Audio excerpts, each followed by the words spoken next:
Drizzy, K. Dot, Cole, and question mark? Who takes the fourth spot on the Mount Rushmore of the 2010s? This was a question posed by Rap Caviar last week, and it stirred a lot of discussion about who that fourth spot should be, as well as a bit of a discussion on who the Mount Rushmore of the different decades have been so far. Welcome to the Bar for Bar podcast, and this week I'm going to discuss who I feel should be on the fourth, as well as just some of the people that others have mentioned, among just other music things. So, with the three people that are already on the Mount Rushmore of the 2010s, at least in their mind, I think everyone is in agreement. Kendrick, Drake, and Cole are the three people that have always been kind of thrown together as the top three of their generation. And I think that's just kind of what people always gravitated towards. But to try to introduce a fourth person, or think of who would be the fourth person in this case, is definitely interesting. I mean, with the three that we have right now, there's reasons for them. So Kendrick, in my mind, he's there because of his impact in terms of what he says in his music and just his music in general, how it's impacted other artists moving forward. Also, just his music and overall skill. Like, his music has a pretty broad reach. Like, I remember in 2013, I believe it was, or 2011. I don't remember exactly now, but when Good Kid, Mad City came out, that was an album that everyone listened to. And you can walk down the street and you'll hear someone playing it. And same with Drake and Cole. Like, when they came out right around the same times, there was a lot of people listening to it, and they were the popular artist at the time. Moving on to the next person, Drake, he's on here because he's one of the highest selling artists just ever, really. And he has such a wide appeal as well. He's essentially a pop star at this point. Like, even people who aren't into hip hop know of Drake. I saw the other day that someone brought up the whole Pusha T beef, and they're like to someone who just doesn't know hip hop as much, and they're like, "What are you talking about?" Like, they were just clueless about it. So, he has a very big and wide audience. And then moving on to Cole, also going back to Drake, sorry, he's just one of those people that he has the golden touch. So, one, he's going to sell his own records really well. Like, that's expected at this point. But anytime he hops on a feature or puts someone on or name drops someone or co-signs someone, that person is going to get a lot of attention as well. And that's big. Like, having Drake even say your name is huge and can change your career entirely. So he has that in him. And then moving on to Cole now, he's kind of a mix of the two, Kendrick and Drake, in the sense that he has a pretty wide audience, not necessarily as big as Drake or Kendrick, I feel, but also he has skill, he has rhymes, he has relatability. Like, people generally know who J. Cole is, at least. They'll know Drake first, obviously, and then Kendrick, and then J. Cole is a close third in my mind. And these three, you don't necessarily have to like all of them. It's not like these are your favorite rappers that are going to be on Mount Rushmore. These, in my mind, the reason that they were chosen is because of their impact, their sales, and just how many people know them, like their popularity in general. Now, that also tells you who should be in the fourth place. But yeah, like I was saying, you don't have to like all three of them. I'm not the biggest fan of Drake, but I acknowledge that he should be on there because he's one of the biggest artists, especially in that decade. Like, it just makes sense. Now, going to the fourth option, there was a poll that Rap Caviar put up as well. So it was between Nicki Minaj, Future, Kanye, and Lil Wayne. And, obviously, it's Nicki Minaj. She won the vote for sure. But if you really think about it, she's probably one of the other most known rapper out there. And she also has a very wide appeal, similar to Drake, because people in just just a general public outside of hip hop know who she is. Having Future there, I would have to disagree. I can understand the argument for it, but he's a bit removed, I feel, from just people's general thought of hip hop. I mean, yes, he is one of the, I guess, most well-known artists in terms of trap. And in rap itself, yes, everyone knows who Future is. But I don't think he had quite the audience that the other four people have had. And then, including Kanye and Lil Wayne, seem to be a bit of a stretch to me, because also with these people that are on here, my thought originally was these are people who came out in the late 2000s and just around 2010 essentially, plus or minus, let's say, 2 years. I think Kendrick's I think Section 80 came out in 2009, 2010. I'm off a few years, I'm sure. I don't have them pulled up for whatever reason, but same with Drake and same with Cole. They all really started being in the public's eye around 2010, again, plus or minus 2 years. Now with Kanye's been around for quite a bit longer, and he has 4 very well-received albums that have come out before 2010. So it's really?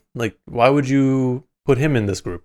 I mean, Late Registration, College Dropout, Graduation, and 808s and Heartbreaks are some of his best works. I mean, then obviously My Beautiful Dark Twisted Fantasy. And everything else after that, I mean, I feel like most people just kind of didn't get into him anymore. I mean, I liked The Life of Pablo, and Yeezus was cool, and then everything else, whatever. But I think his biggest impact was in his earlier days. And then with Lil Wayne, that's just absurd because, I mean, Lil Wayne's been around since, the late 90s?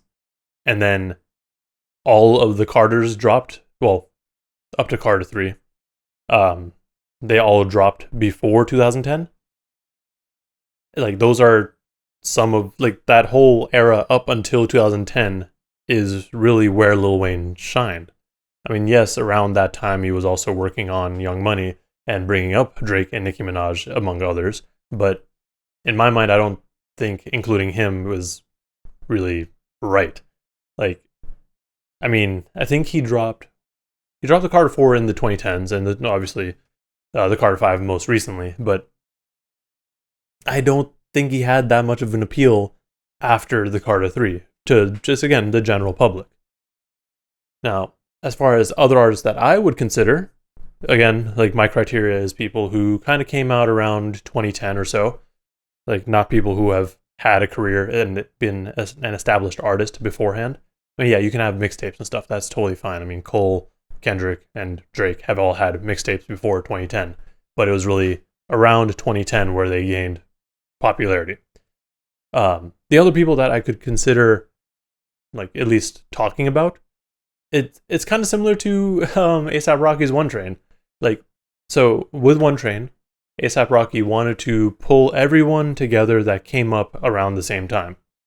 So that included Kendrick, of course, but also Big Crit, included Action Bronson, Yellow Wolf, Danny Brown. These are all other artists that are really dope, but for one reason or another haven't really reached that level. The first artist that really came to mind, just because, in my realm, was Rocky. Because the only reason is that I didn't really pay attention to Nicki, and I'm not the biggest Nicki fan. I appreciate her, and I know that she has skill, and I know that she has a very large fan base. So I acknowledge all that. I'm just not into her music as much. So I went for Rocky because, I mean, the first thing that came to mind was One Train. This was the whole purpose of that song, to acknowledge and put on everyone who came up around the same time. But obviously, Rocky hasn't had the most successful, just strictly music career. So, he's been more focused on fashion and the rest of A$AP. So I can see why he wouldn't be included. Plus, sales, I don't think he did nearly as well as the rest of the people here. The people who are already there and Nicki. The other person that I would have put in was Big Crit, and that was just purely based off of ability. The reason that I wouldn't put him on there is just because he doesn't have the commercial appeal, and because not that many people know him. Like, really, really very few people know him. And in fact, I think he's the least known person on One Train, even though he had the best verse. That all comes down to a lot of different factors, like what sort of music were they making, were the labels getting involved. That's a whole thing, because I can go into this with Crit, but basically, he started out doing his own thing, and he still did his own thing later on, but at some point, I believe he was signed to Def Jam, and everyone knows how Def Jam handles artists, so. The other artist that I would have put on there, or at least considered, was Danny Brown. And for me, it makes sense just because of the people I was around when Danny Brown was coming out. Because back in high school, like in 2010, like he just, for whatever reason, was just really popular amongst the people at my school. Like, that's just one of the few names that really stood out. Like, people weren't talking about Kendrick. They were talking about Danny Brown for some reason. And I think it was just because he was kind of wild at that time. But again, just like Big Crit, he, didn't have commercial appeal, and he didn't sell as much. So it makes sense to not even consider him, really. And then Action Bronson. Musically, I would say no. Like, I don't think he's necessarily at that level. I know a lot of people like him. I like him. But mostly for his stuff outside of music. I don't really care for his music. Like, his music's fine, but the main thing I'm here for is just everything else that he does. And then Yellow Wolf is Yellow Wolf. I don't think I need to go into that. Now, I think one other thing that I kind of touched on already, but with this list in particular, or these people on Mount Rushmore, or Mount Rapmore, as some people are saying, it, in my mind, it's meant to be people who only really kind of came up in the 2010s. Like, that's when their career really took off. So when I see people mentioning Kanye and Lil Wayne, I'm just like, why? Like, you might as well throw Eminem in there at that point, because we're just ignoring the whole purpose of this, I guess. So that's why that's like another big reason I'm not even considering anyone who hasn't come out since then. I mean, another person that I probably would have thrown on there would be Joey Badass, but again, same reasons. Like, he has a lyrical ability.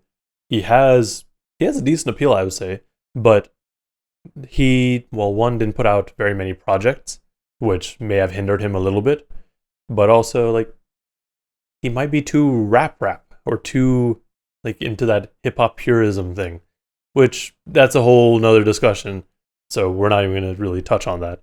But, he's one of those people that are more focused on lyrics alone and not necessarily the whole song. Again, not saying that he's bad in any way, that's just kind of a generalization. Not specific to Joey, but other people as well. Yeah, that's pretty much all I had for that, though. Because, really, there's no reason to not include Nicki. Nicki is one of those people that's influenced and impacted a lot of other artists. I mean, we wouldn't have people like Cardi B out there. We wouldn't have Sweetie. We wouldn't have, well, I mean, I'm sure there's more. I'm just blanking now. Because I was going to say people like Rapsy and Sarok, but they're kind of in different lanes. I mean, sure, yeah, we could say that. Like, Nicki kind of opened the door for, I guess, more female rappers to rap. But that, I don't like saying that either, because it's like, there's no reason that we should have been so against female rappers in the first place. We shouldn't be so critical of them in general.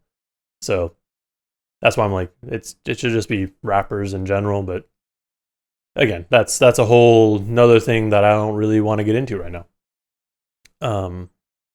Yeah, those are my thoughts on this topic. At this point, we'll just go into the other bits of news that happened in the past week or so. So, we got a few things. Let's start. Yeah. So, Kenny Beats. He has that Cave series that was on YouTube a couple years ago, and then the Rona happened, and the season 3 just didn't happen for a while. So that came back, and it came back with Isaiah Rashad. And it's interesting to note that apparently this is like just a completely different one. Like this is a more recent recording, because if you are aware of the Cave, at the end of season 2, like the season finale was meant to be an Isaiah Rashad episode. That didn't happen for one reason or another. I think it's safe to assume, though, that it's because that song is going to be on Isaiah Rashad's album. Regardless, it was a fun Cave episode. Like, people who like Isaiah Rashad just know that he's more of a vibe sort of artist rather than like getting super intricate with the lyrics. So it was a fun time. I'm curious to see who else is going to be on it, though. Well, I mean, it's weekly, so we'll see. In other news, we got an announcement from Lloyd Banks. His album, The Course of the Inevitable, is coming out this Friday, June 4th. So something to look forward to. It's going to feature Rock Marciano, Benny the Butcher, Styles P, etc. So it's going to be a very, I feel, lyric-focused album. Yeah, he also has Ransom on there. And, I mean, anytime you have Ransom, it's just going to be just straight bars, honestly. We got an update from EarthGang. So, Ghetto Gods, their upcoming album, is on its way. They went to Reddit, actually, of all places, which was interesting to me to make this announcement. But basically what had happened is that they were going to, Ghetto Gods is basically done, I think, at this point. Yeah, it's their most complete and succinct album that, since their older album or project. And it's going to be something brand new from them. There's obviously going to be merch and stuff. They didn't give us an exact date on when it would come out, but they did say it would come after Lollapalooza, which I believe is in August, if I'm probably wrong. But it's safe to assume that we'll be getting it around August, September, because they want to tour it in 2022. I wouldn't be surprised if they push it back just a little bit. And the only reason that we've had to wait so long, other than them, really focusing on the music and making sure it's all good, it's just all label things. They even mentioned in their post that they finally got Interscope to clear the budget. So, In other news, you know how J. Cole was in the African Basketball League? I forgot the exact name of it. Oh yeah, Basketball Africa League. It's right there. He has finished his, I think it was 10-game contract or 10-day contract. So he's going home now. Apparently it was due to family obligations and not because he didn't get re-signed or anything. But to be fair, him doing this, I don't think was necessarily for him to actually be a professional basketball player. It was just for him to prove to himself that he can do it. And I saw someone from the league say something along the lines of, oh, he shouldn't have been put on there, or it's kind of disrespectful to the people who really put in the work. And I agree to an extent, but also it's like he this is a lot more for publicity's sake, I feel, and less that he really was doing this for himself. But yes, he wanted to do this for himself, of course, but it also just so happened to work out in their favor as well, because, I'm sure a lot of people watched the games that he was playing and that would not have watched in the first place. So that's how I feel about it. It is kind of gimmicky and kind of just trying to draw attention, but it's probably best for the league.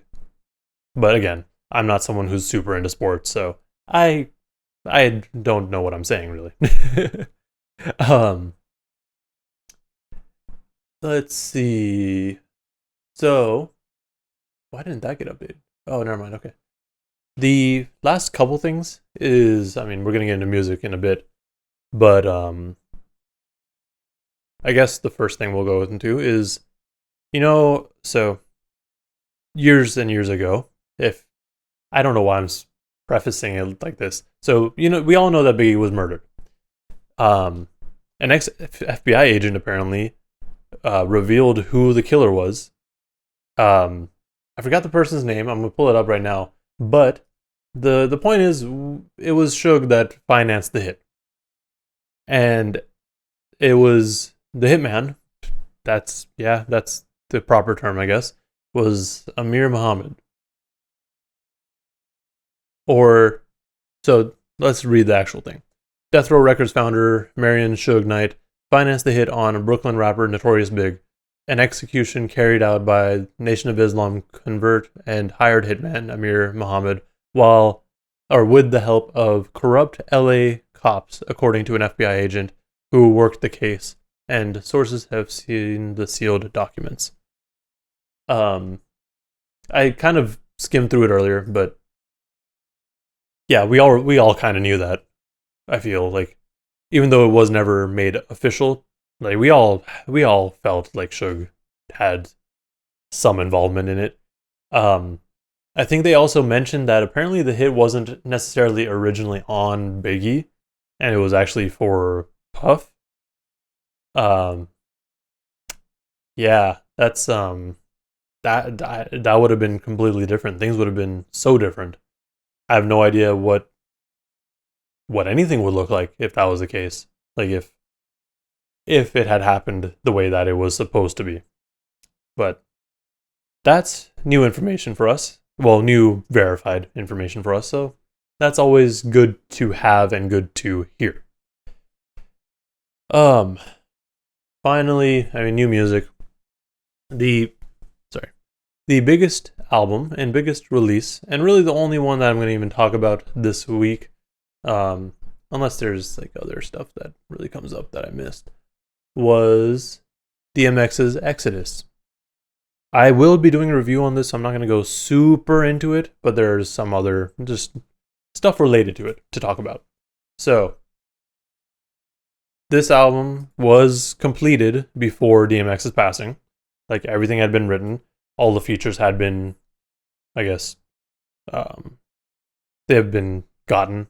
I'm trying to remember the right word for it, but secured. There we go. All the features had been secured. And, it was ready to be released in the summer. That, unfortunately, DMX did pass, but Swizz Beatz, who was already working with him on the album, went and took it upon himself to finish everything.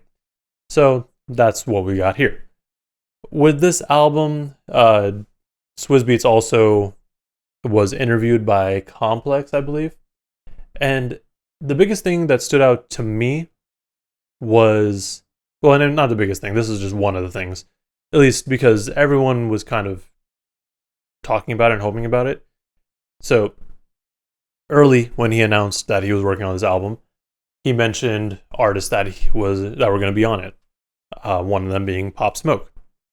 Unfortunately, that track or that verse was cut because apparently it was used elsewhere. To me, that's a little weird. The verse was replaced by Moneybagg Yo, which is fine. He's fine on there. But yeah, it was interesting to me that whoever, I guess, had control over this Pop Smoke verse was like, no, I don't want this on a Legends album. I want it on wherever the hell it went. I didn't even really bother looking into it because I'm just like, whatever verse, like, wherever it ended up going, it just didn't seem right. To be fair, though, I'm pretty sure DMX mentioned that this verse, like, it was recorded after Pop Smoke had passed. So it's not like DMX himself would have felt any sort of way about it. At least not in my mind. Because, it was one of those verses that you secure after someone's passed, and who knows what they wrote it to. So that's not a huge deal to me, but it's also like, that was a choice that someone made. Regarding the album, I mean, just my general thoughts on it. It was a good tribute album and a good send-off. Was it the best DMX album? No. It was solid. I mean, and DMX, I mean, you can hear him on the tracks. Like, he's older. His voice isn't the same. But, it's really thinking about it, really felt more of a send-off. rather than an album that DMX himself would have gotten everything ready for. But to be fair, it was done and completed before he passed. So all Swizz Beatz really did was sequence it and master it. Well, at least that's, in my mind, what he did. So, I don't know. I'll get more into it in my review, but I think the thing that really, I guess, upset me, or maybe not upset, more just threw me off, was that on the first few songs, DMX isn't the first voice we hear. And even like on the intro, like he wasn't the first voice we heard. And a lot of the songs really just had one DMX verse, which I don't know. Something feels off. Like that doesn't sound right to me. That doesn't sound like something that he would have done or chosen to do. But I could be wrong. I was not in the room when everything was being recorded. I don't know. But those are just my thoughts on it. But yeah, that's pretty much all I have for y'all this week. Sorry that this is coming up a little bit later than usual. I just had some things I needed to get done earlier, so sorry, I guess. As far as other stuff coming out this week, yeah, just the review. That's the only thing that I really have planned. There'll probably be a breakdown. I also did a breakdown for 2 of the tracks on DMX's album, so check that out if you are interested at all. But yeah, that's all I got. So let me know in the comments below what you thought of the main topic, who you would put on as the 4th spot on the Mount Rapmore of the 2010s. And keeping in mind what my criteria is, just they had to have come out in the 2010s and really gained popularity around 2010. And popularity not to you, like the general public. And also, like, subscribe, and do all that if you want to see more content like this. Thank you for watching, thank you for listening, and please stay safe out there.